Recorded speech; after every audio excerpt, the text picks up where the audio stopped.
Tem uma diferença entre individuação e individualização. O egoísta é um ser individualizado, porque o outro é o ponto de partida e de chegada para a sua vida. O outro é só um instrumento para ele. Mas, tradicionalmente, nas ideias estruturalistas, nós só somos objeto também das instituições. O ser individuado é o ser que tem consciência de si e tem consciência do outro. Uma das coisas mais perversas, uma das frases mais perversas que eu conheço e que todo mundo acha que é um truísmo, é uma coisa natural, é: o meu direito termina onde começa o do outro. Eu tenho certeza que muita gente concorda aqui com essa frase. Por que ela é tão violenta?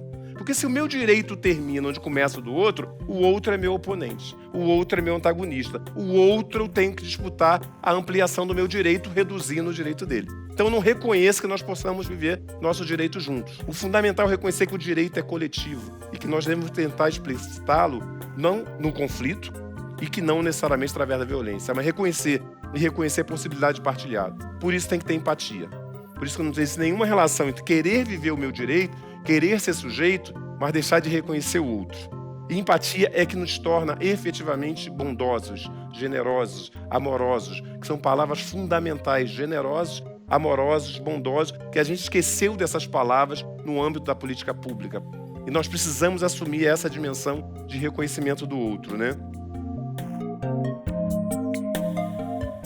Eu sou Sueli Ronick, psicanalista. Na psicanálise me interessa a potência micropolítica que está presente na psicanálise, dou aula na PUC há 40 anos, na pós-graduação de psicologia clínica. E eu tenho como convidada a pessoa que eu escolhi para dialogar, é Rosane Borges. Rosane Borges é uma intelectual vinculada à questão do racismo e que profissionalmente está ligada ao Colabor, que é um grupo de pesquisa da ECA, e é com ela que eu gostaria de estabelecer esse diálogo. A gente escolheu o Teatro Oficina, que não é pouca coisa, o Teatro Oficina e o bairro Bexiga, na cidade de São Paulo, para estabelecer esse nosso diálogo.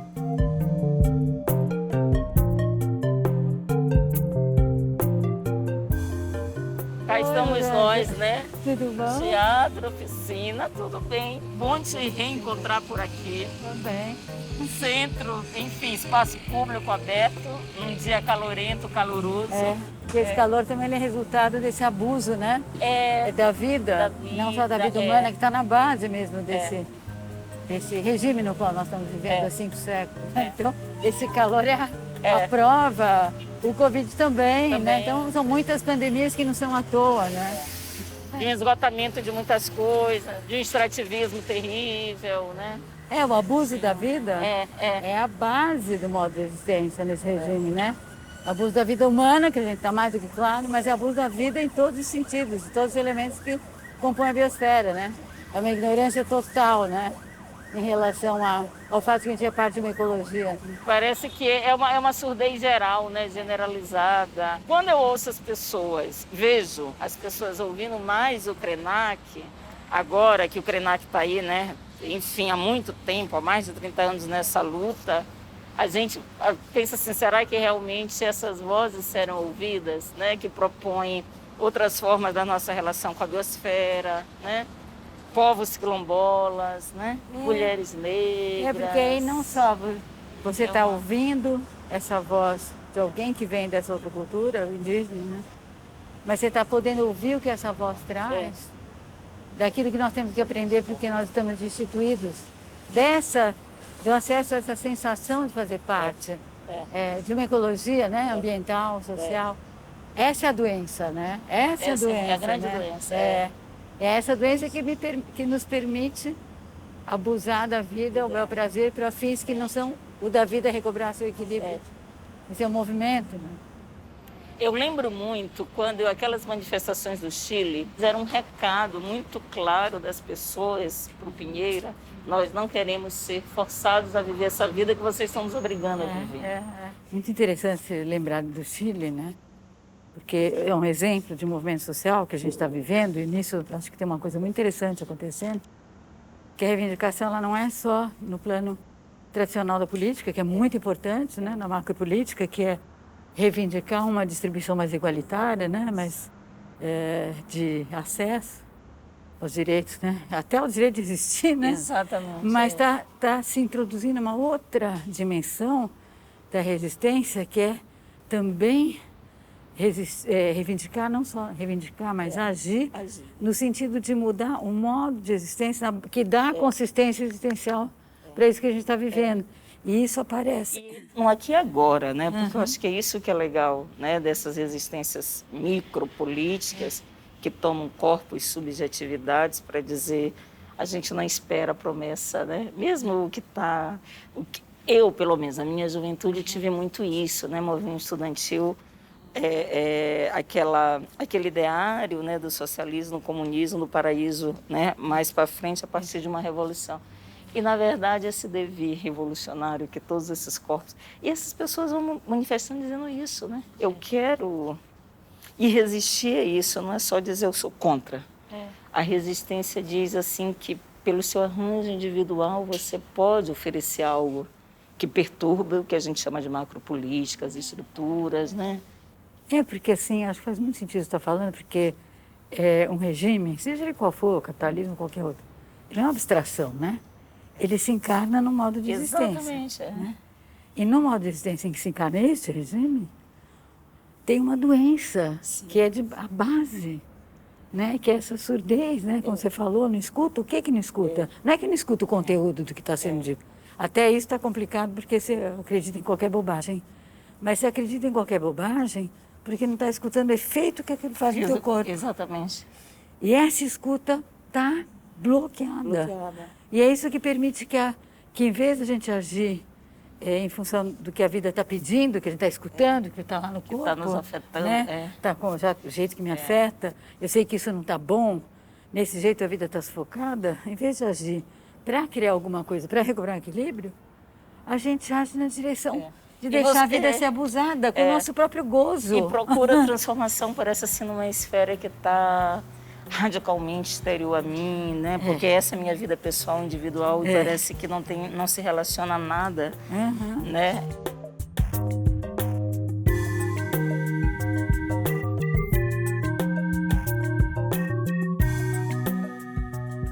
Você estava lembrando dos movimentos que ocorreram no Chile, né? Você tinha aquelas performances coletivas também, né? Me lembrou muito Benjamin, sabe por quê? Eu acho que quando a gente... como foi meio que 2013, né? O mal-estar coletivo que não tem um nome. E quando não tem nome, quem aparece primeiro é a arte. Não sei se você já percebeu, porque mesmo que no Chile havia uma reação que era contra o aumento, né, da passagem, do bilhete do metrô, havia, né, algo, mas depois aquele movimento cresceu tanto que eram diferentes focos da insurgência que eles não sabiam nomear. A arte, ela servia para... né? É algo que eu acho que nos últimos anos, para o mundo, deve, assim, ser visto como um movimento insurrecional muito, muito bonito, sabe? Porque eu acho que ali tem isso, né? São os corpos, as subjetividades, é esse diálogo macro-micro política, porque também a gente não pode pensar como oposições, né? Como normalmente a gente pensa. Mas eu acho que as manifestações do Chile têm muito a nos ensinar sobre... formas de vida. Né? Eu acho muito interessante quando você falou, não tem nome, né? Difícil de nomear. Porque justamente se trata de uma outra dimensão da resistência, que eu concordo com você, que está muito presente nesses movimentos. Certamente, de alguma forma, em alguns vetores de 2013 estava presente. Né? Isso começou a estar presente como um movimento de massa na contracultura, mas ainda... como se fosse um esboço de alguma coisa muito, muito forte, mas com muita confusão ainda, né? E essa dimensão é da maior importância, ela está presente. Quando você fala não tem nome, acho super pertinente, porque me faz pensar o seguinte, nesse plano da resistência, ele diz respeito a um modo como a gente existe, né? O modo de existência próprio desse regime, que é o regime onde estamos, né? Como eu estava dizendo, o regime não é uma abstração. Ele se encarna no modo de existência, isso varia de regime para regime, né? E não tem como mudar um regime se não muda esse modo de existência, porque ele é que dá consistência de carne. Ele dá consistência. De carne ali, para aquilo existir, né? Então, o fato de não ter nome é muito interessante você lembrar disso, muito pertinente, porque justamente nesse plano, é um plano da resistência onde você se coloca à escuta de como está a vida, né? Naquele modo, como... aquela ecologia ambiental e social a qual você está ali participando como um dos elementos afeta teu corpo. E aí, com esse critério da vida, bom, esse modo como meu corpo está sendo afetado é bom para a vida, né? Ou está sendo ruim? Não, a vida está sufocando aqui, né? Isso funciona como uma espécie de alarme, né? De sinal de alarme, de olha, a vida tocou alarme. Nessa forma de expressão, a vida está sufocada. Então, eu tenho que partir para a criação e experimentação de um outro modo de expressão da minha existência para a vida recobrar o equilíbrio no movimento. E, por princípio, por se tratar de um processo de criação, nesse modo de expressão não dá mais. Viver desse jeito não dá mais. Né? Então, isso desencadeia, como resistência, um movimento de criação. E o movimento de criação é exatamente para criar expressão para aquilo. Então, você não tem como nomear. Só que, por fato de não ter como nomear, não quer dizer que é real. É completamente real. Aliás, este é o real. É o real que está no meu corpo. É a vida que está me orientando aí, né? O modo de nomear isso, seja com palavra, com imagem, com gesto, é o que vai resultar do processo. Que é muito diferente da resistência macropolítica, onde o objetivo é intervir numa desigualdade de distribuição de direitos, de acesso à própria existência, direito de existir no limite, né? Onde você sabe muito bem, já desde o início, nomear o que tem que ser conquistado e tem que ter um movimento de massa para conquistar, né? E acho que isso que você fala, que isso na arte aparece, porque também, não sei se está de acordo, mas na nossa cultura, isso que se chama arte, que é uma invenção da cultura moderna ocidental, século XVII, XVIII, isso se institucionaliza com esse nome, é a única esfera de atividade humana no regime sob o qual estamos vivendo, né? Nas sociedades ocidentais e ocidentalizadas, que hoje o capitalismo conseguiu colonizar o conjunto do planeta, né? A partir da virada aí, dos anos 70 para a financiarização, né? Então, nesse regime, a única esfera onde nós estamos autorizados a escutar o que a vida está dizendo, tomar a vida nas mãos e num processo de criação que é sempre nas relações, é sempre coletivo, criar uma outra expressão para a vida, um modo onde ela recobre o equilíbrio, isso está totalmente destituído da sociedade como um todo e só é autorizado no campo que assim foi institucionalizado com o nome de arte. E mesmo nesse campo, com a financiarização do capital, esse campo também está muito tomado. Então, também é difícil, né? Então, faz todo sentido que a expressão artística é que vai criar a nomeação. A nomeação. Mas isso é uma, vamos dizer, uma prerrogativa, né? De todos nós. Mas você veja, mas voltando, né, para o Benjamin, isso também que você coloca me fez me manter aqui em conexão com o Benjamin. Porque ele vai dizer assim que o capitalismo ele coloniza tudo, só não vai colonizar aquilo que a gente tem de mais estranho. E a arte ela é estranha, só que como você bem disse, né, ela também é cercada, né, pelo capitalismo financiarizado, ela deixa de ser estranha, mas eu acho que aquele momento, né, não tem nome, estranho. Como é estranheza, né? Eu brinco com os meus alunos, olha, vamos manter as nossas estranhezas porque elas não importam para o capitalismo, né? É só onde ele não chega. E agora é possível da arte ser estranha sempre? Não, porque a gente, como você bem falou, ela se torna uma instituição, né, com seus códigos e regras, que também vai ceder. Mas eu acho que esse primeiro momento que surge, né, essas manifestações, é um pouco essa estranheza, né? E você está colocando a estranheza, e lembrando, Benjamin é um querido, né? Ele dizia que a nossa relação com o passado consiste em desenterrar das ruínas, escavar os germes de futuro cuja germinação foi interrompida, para agir de maneira que eles germinem no presente. Isso não quer dizer, então eu vou voltar a fazer o que fez no passado, eu vou repetir a revolução, não sei o quê. Não. Quais as condições, que condições que a vida está no presente, o que eu disponho de linguagem hoje, de maneira a criar linguagem para isso que está em germe, né? Acho que passa por isso que nunca vai existir um grau zero para a gente, né? Dizer, vamos inventar tudo do novo, porque não há um novo, né? Essa reelaboração vem a partir desses germes que foram bloqueados em algum momento e que a gente pode desbloquear e fazer algo diferente. Aí sim, reelaborar, mas acho que não há grau zero, né? Nem grau zero, nem grau finale, né? Exatamente. Porque antes na conversa estava falando, a gente tinha aquela... Na nossa concepção mais tradicional de política, que estava reduzida ao macropolítico, não por acaso, porque o sujeito humano neste regime, ele está reduzido a essa dimensão. Toda essa outra dimensão do vivo tem uma surdez, né? E essa surdez, ela não é qualquer coisa, além dela ser ela é uma doença que está na base do capitalismo, porque é através dessa surdez que a vida pode ser, a gente pode agir a vida na direção, não daquilo que a vida precisa para recobrar um equilíbrio no seu movimento, mas na direção de um abuso da vida para acumulação de capital, que não é só capital econômico. Não. É muito mais grave, é capital político, é capital narcísico. É uma coisa muito doente, né? O Bauman, ele vai analisando de um ponto de vista o território. E ele diz o seguinte, que antigamente, por mais difíceis e contraditórias e até brutais relações que existiam, o dono do capital, o dono do dinheiro, ele olhava, ele estava próximo de quem trabalhava. Quando começa a indústria, essa relação já não é tão próxima.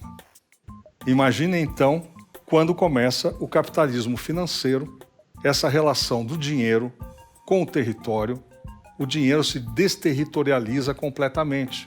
Então, deixa de existir, inclusive, para o capital, esse acosso da contradição social, essa coisa que fica, esse incômodo da contradição social. É simplesmente se aperta um botão e passa o dinheiro de um lugar para o outro, não há qualquer compromisso com o território. Tudo está encarnado em territórios, né? Cidade de São Paulo, a gente está no bairro do Bexiga,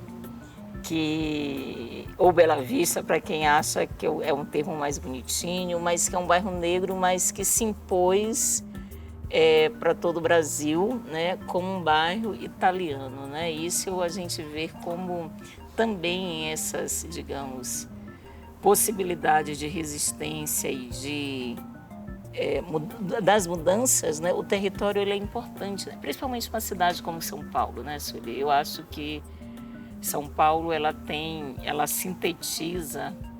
Muita gente diz que Minas sintetiza o Brasil, porque Minas ali você tem todos os sotaques, os falares, né? Eu acho que sintetiza, acho que do ponto de vista cultural, mas eu acho que do ponto de vista político é São Paulo. Não só pela migração, mas eu acho que também pelas tensões políticas que se estabelecem a partir dos territórios, né? Do território, que é totalmente diferente do território do Rio, por exemplo, que está tudo junto e misturado, né? Aqui a hierarquia ela ganha uma concretude absoluta, assim, exatamente, na própria arquitetura da cidade. Porque essa história do território, o Milton Santos vai dizer, um lugar, ele é um lugar, né? Com sua topologia, com suas características geográficas, mas o território é outra coisa, é o lugar culturalmente concebido, politicamente concebido. É a linguagem de uma existência, né? Exatamente. Codificado, portanto. Então, eu acho que a gente tem aí, a partir de umas discussões sobre resistências e espaços, porque são pelos espaços que a gente também, vê ou ouve, se a gente tiver olhos de ver, as hierarquias raciais, as hierarquias de gênero, né? Está tudo muito imbricado. Eu lembrei também, voltando aos movimentos de contracultura, a música ela foi muito importante naquele momento para vocês. O que eu venho sustentando, defendendo de maneira precária, é que hoje houve um deslocamento em relação aos bens culturais que eram insurgentes. Hoje não é mais a música, são os corpos. Isso, por que o teatro negro se revitaliza? Né? Ele se revitaliza porque o corpo acaba sendo um mobile, né? Tinha, na época da ditadura, as músicas que eram cifradas, as músicas censuradas, enfim. Havia uma circulação intensa da música, um consumo entre os jovens. Isso não deixou de existir, mas eu acho que o corpo, ele vem sendo, ele desempenha hoje o papel com os jovens de periferia, né? O próprio corpo, o que foi a música para vocês naquela época. Isso não é pouco, isso revela, portanto, que quando você diz, né, micropolítica, muitos não tinham a dimensão da profundidade disso.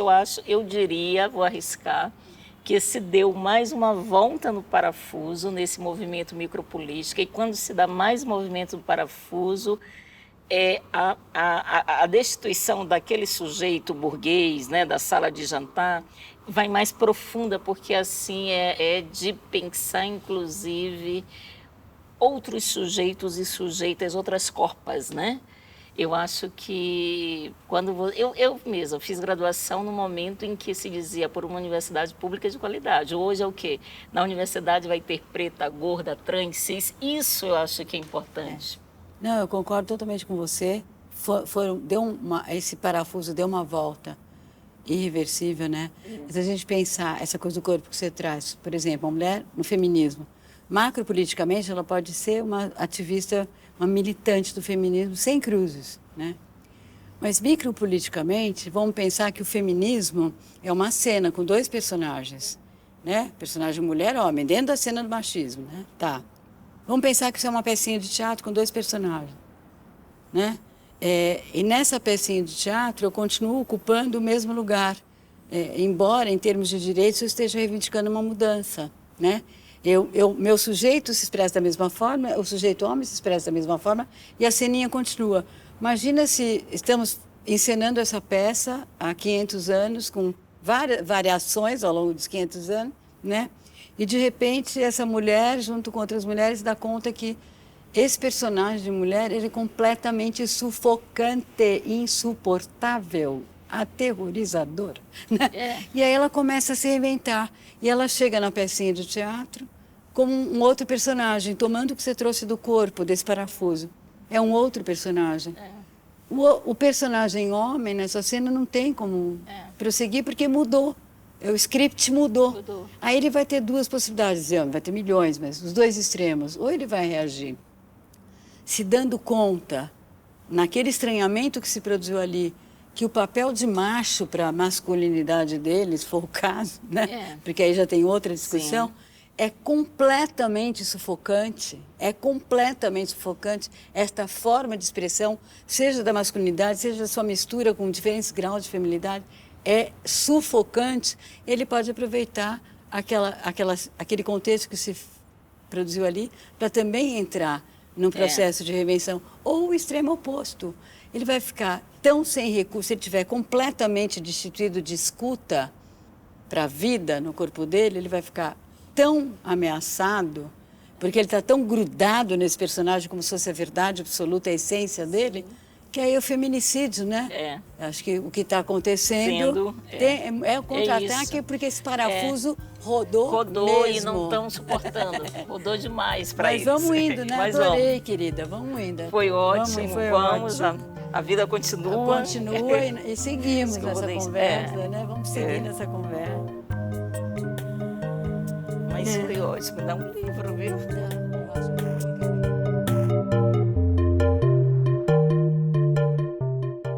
A gente tende a ser domesticado pelas instituições. Desde quando a gente nasce, a gente já existe as instituições. O Estado, o mercado, a igreja, o sindicato, o partido, família, casamento. E quando a gente morre, elas ficam aí também. E a gente tende a achar que elas não têm história, que elas não têm espacialidade.